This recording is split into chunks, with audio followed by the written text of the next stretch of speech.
ನೋಡಿ, ಹಿಂದೆ ಪ್ರತಾಪ್ ರೆಡ್ಡಿ ಅವರು SP ಇದ್ದಾಗ ಇದನ್ನು ಭಾಳ ಕಂಟ್ರೋಲ್ ಮಾಡಿದ್ರು. ಆದರೆ ಮತ್ತೆ ಆ ಭೀಮಾ ತಟದಲ್ಲಿ, ಭೀಮಾ ದಂಡೆಯಲ್ಲಿ ಈ ಗುಂಡಿನ ಶಬ್ದ ಕೇಳಿಸಿ ಬರ್ತಾ ಇದೆ. ಮತ್ತು ನಮ್ಮ ಇಲ್ಲಿ ಪೊಲೀಸ್ ವರಿಷ್ಠಾಧಿಕಾರಿಗಳು ಸಹ ಭಾಳ ಪ್ರಾಮಾಣಿಕವಾಗಿ ಅದನ್ನು ತೆಗೆಯುವಂಥ ಪ್ರಯತ್ನ ಮಾಡ್ತಾ ಇದ್ದಾರೆ.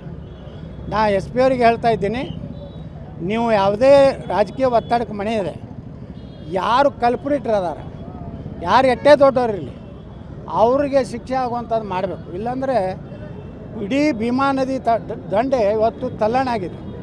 6 ಕೊಲೆ ಆಗ್ತವೆ ಅಂದರೆ ಎಷ್ಟು ಒಂದು ಆಡಳಿತ ವ್ಯವಸ್ಥೆ, ಪೊಲೀಸರ ಭಯ ಇಲ್ಲ ಅನ್ನುವಂಥ ವಾತಾವರಣ ತಯಾರಾಗಿದೆ. ಅದಕ್ಕೆ ಸರಿಯಾದ ಒಂದು ಉತ್ತರ ಕೊಡದೇ ಇದ್ದರೆ ಪೊಲೀಸ್ ಇಲಾಖೆ ರಕ್ಷಣೆ ಬಗ್ಗೆನೇ ಸಂಶಯ ಬರ್ತದೆ. ನಮಗೆ SP ಅವ್ರ ಮೇಲೆ ವಿಶ್ವಾಸ ಇದೆ, ಅವರು ಒಳ್ಳೆಯ ಒಂದು ಆ್ಯಕ್ಷನ್ ಮಾಡ್ತಾರಂತೇಳಿ. ಇನ್ನು ಮುಂದೆ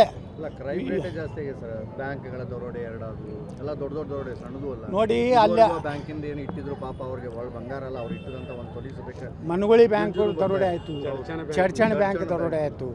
ಅಂದ್ರೆ ಇದು ಏನಾಗಿದೆ ಅಂದರೆ ಆಡಳಿತ ವೈಫಲ್ಯ. ಪೊಲೀಸರ ಮ್ಯಾಗೆ ಗೃಹ ಮಂತ್ರಿಗಳದ್ದು ಸರ್ಕಾರದ ಏನೂ ಹಿಡಿತಿಲ್ಲ ಮತ್ತು ಆ್ಯಕ್ಷನ್ ಆಗಲಾಗೈತಿ.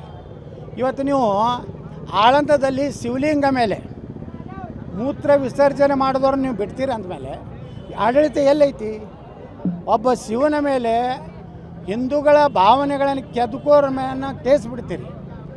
ಇವತ್ತು ಅವರು ನಮ್ಮ ಸರ್ಕಾರ ಇದ್ದಾಗೂ ಅವಾಗ DJ ಹಳ್ಳಿ KJ ಹಳ್ಳಿ ಏನೂ ಮಾಡಲಿಲ್ಲ. ಹುಬ್ಬಳ್ಳಿಯಲ್ಲಿ ಪೊಲೀಸ್ ಸ್ಟೇಷನ್ ಬೆಂಕಿ ಹಚ್ಚುವಂತ ಏನೂ ಮಾಡಲಿಲ್ಲ. ಅದರಿಂದ ಎಲ್ಲರೂ ಅವ್ರಿಗೆ ಭಯಪಟ್ಟರು, ಇವ್ರು ಅವ್ರಿಗೆ ಭಯಪಟ್ಟರು ಅನ್ನೋಂಥ ವಾತಾವರಣ ಇದೆ. ಈಗ ಹೊಸದಾಗಿ ಏನು ಹೋಮ್ ಮಿನಿಸ್ಟರ್ ಯಾರು ಆಗ್ತಾರೆ ನೋಡೋಣ. ನಾ ಭೀಮಾ ತೀರದ ಒಟ್ಟಾರೆ ಹೇಳೋದಂದರೆ ಅಲ್ಲಿ ಏನು ಐಡೆಂಟಿಫೈಡ್ ಏನು ರೌಡೀಸ್ ಅದಾರೆ, ಕ್ರಿಮಿನಲ್ಸ್ ಅದಾರೆ, ಅವರೆಲ್ಲರ ಮೇಲೆ ಆ್ಯಕ್ಷನ್ ತೊಗೋಬೇಕು. ಅವ್ರ ಮೇಲೆ ಎಲ್ಲನೂ ನಿಗಾ ಇಡಬೇಕು. ಅವ್ರ ಮೇಲೆ ಇದು ಇಡಬೇಕು, ಏನು ಈ ಕಣ್ಣು ಯಾವಾಗಲೂ ಕಣ್ಣು ಇಡಬೇಕು. ಮತ್ತು ಅವ್ರ ಮೊಬೈಲ್ಗಳ ಯಾವ ಲೊಕೇಶನ್ದಾಗ ಅದಾರೆ, ಏನು ಪ್ರತಿಯೊಂದೂ ಟ್ರೇಸ್ ಮಾಡಬೇಕು. ಯಾಕಂದ್ರೆ ಇಲ್ಲಾಂದರೆ ಇವತ್ತು 6 ಜನ ಪಾಪ ಇವತ್ತು ಭಾಳ ಹೀನಾಯ ಕೊತ್ತಾರೆ. ಅವ್ರು ನೋಡಿಬಿಟ್ರೆ ಭಯ ಬರ್ತದೆ. ಆ ರೀತಿ ಕಬ್ಬಿನ ಕಡಿತ ಮಾಡುವಂಥದ್ರಲ್ಲೇನು ಹೊಡೆದಾರೆ. ಇದೆಲ್ಲ ನೋಡಿದ್ರೆ ಭಯ ಕಡಿಮೆ ಆಗಿದೆ. ಈ SP ಅವರು ಕಠಿಣ ಕ್ರಮ ಕೈಗೊಳ್ಬೇಕಾದ್ರೆ ವಿನಂತಿ ಮಾಡ್ತಾರೆ. ನಿಶ್ಚಿತವಾಗಿ ಹೌದೌದು.